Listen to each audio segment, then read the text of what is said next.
way back in the 1700s, Quirevas was to be a chosen vessel as a shepherd of souls. It's not for no reason that he was proclaimed not only patron saint of parish priests, but under Benedict XVI, in the year of the priesthood, patron saint of all the priests of the universe. His heart was that of Christ the Good Shepherd, and he had time for each. And amongst the thousands of stories told, we have this one of a young couple of men who had gone there to have their souls washed, and they were there in the auberge on the previous night, and one of them was fast asleep, but the other one woke up and heard this wonderful angelic singing. He opened the window, and it was objective, and he couldn't but weep at its beauty. Following day, Quirevas opened the guichet of the confessional and said, "Did you hear the singing of the angels last night?" "I did. What did that mean?" That moment in time, the greatest sinner on earth was being converted. He knows who it was, we don't. But that is the victory of grace. By the way, it's difficult to get to that point when we have one big obstacle. It's precisely the one that in this gospel the Lord was attacking: self-sufficiency. Did you notice the indirect dig? It is not those who are just that have need of a doctor and so on. It's all the time hinting that they won't get the message. You don't need one, do you? Well, that's raising its eyes again in our day, the eyes of pride. We find it in the refusal to accept that what I am doing is not according to the divine will. I am inventing the divine will. And woe betide anyone who doesn't agree with me. I have ways and means, so we think, of getting everyone to agree. In the Eastern Church, they have, in the monastic life at least, a perpetual reminder of their reality. This is a chotki, actually made by an Italian hermit.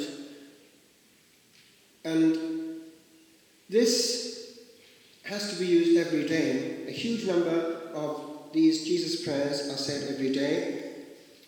And they are saying them even when they're working, painting icons and working in the orchard. Their lips are moving, and they're all the time repeating this ancient prayer which has two poles: the Lord and the sinner. And the link between the two is mercy. The sinner is not spending his time saying, "How great I am," as often we are in church if we're not careful. But quite the contrary, he's in his reality. Mercy, mercy, mercy. The Pharisee, remember, in another parable, didn't go back justified. He was stuck. And also in confession, it's far easier to handle a big sinner than a very righteous person. I remember being warned about this way back in early days, hardly ordained, by my prior. He was saying how you get some people coming to confessions who will say this kind of thing: "I never miss Sunday Mass, I never do anything harmful to anyone, I don't swear, I don't drink, these are my sins." And now, in our day, we have a new one coming in. In these penitential services that we help out in twice a year, Advent and Lent, it's pretty difficult quite often to get even one proper sin out of the penitent, because they're contaminated by this notion that it's enough to say they're sorry without specifying why. This is leading to a cancer in the life of the church. Massively unconfessed grave sins, never ever being handled. Now I want to zoom into one thing which actually is linked with the first reading. It's this verse: "Humble yourselves under the mighty hand of God, that he may exalt you." And it goes on to be watchful, to be sober, because your adversary the devil, as a roaring lion, goes about seeking someone to devour. Now, he's never ever sleeping. He's getting us to be dozing nicely in the morphine of our comfort zone, nourished by false theology and moral theology in particular, in such a way that we're never stung by our conscience. And he, of course, is wide awake, and he gets those who are anyway a nuisance to him. He has particular ways, and certain conditions favour them hugely. Do you know that pride has its characteristics, and so does its opposite, humility?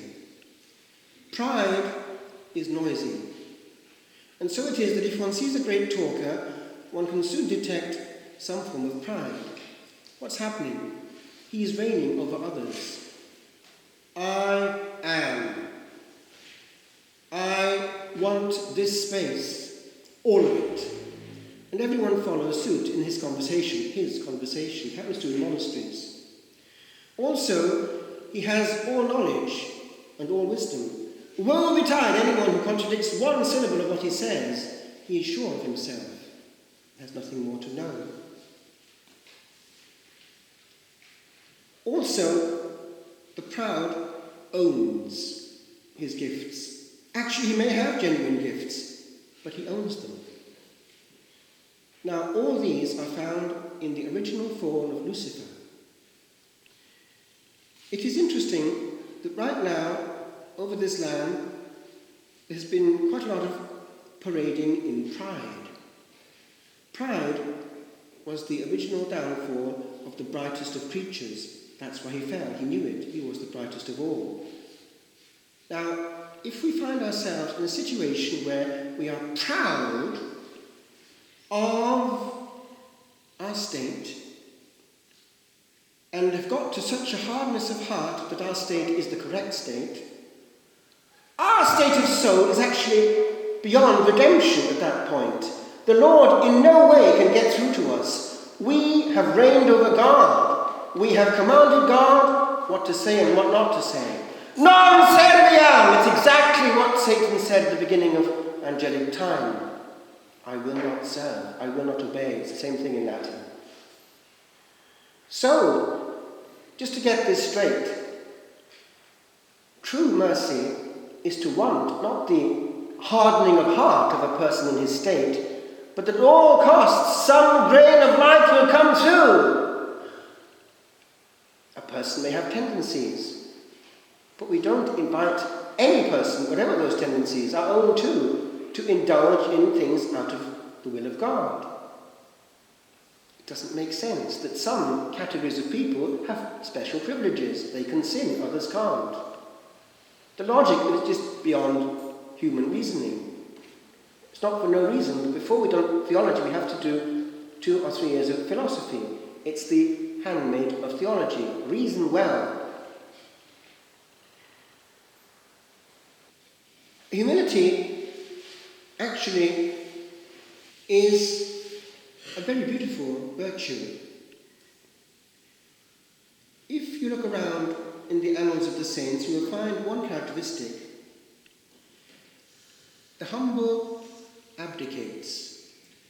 The humble enters into and under the skin of. The humble feels. The humble gives lots of space and honours. The humble eclipses himself.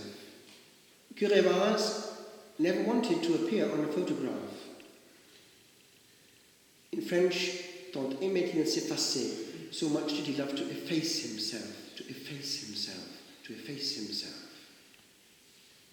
Padre Pio also wouldn't appear on a photo until commanded to. He would disappear on the negative, efface himself. But the saints have this in common, that they don't seek their glory from fellow men. Now we have become pride itself, even in the house of our Maker. I go back to where I started. I have a person who comes quite often on retreat to me who is of both rites, Eastern and Western, from Romania, and she tells me that the Eastern cult and the people that attended have this in common. Sono molto umili. They are very humble. For 3 hours, they don't draw attention to themselves. They don't open their mouth. They just engage. Physically, they kiss, prostrate themselves, and disappear in something greater. Whereas we are visible. We use church slots to perform, to be seen, to be gratified, no matter whether it's the will of God or not, no matter what state of soul we're in. I exist, and I will be seen in the house of God also. And of course, if possible, I will be applauded. That's deflecting from God his rights and enthroning man in the house of God. I just conclude, I'll give you this which I composed this morning, thinking in sorrow about the sad state of people, especially in this month of the Sacred Heart. Learn from me that I am meek, humble, gentle. Now this meekness of heart, this humility of our King, is not popular. And yet, when one sees the juxtaposition of processions in honour of oneself with what actually the Lord wants of his creatures, one sees how clever Lucifer is. And so pride, my friends, can be seen in those who follow him. They are always right. They glory in their self-sufficiency. Alas, no one can teach them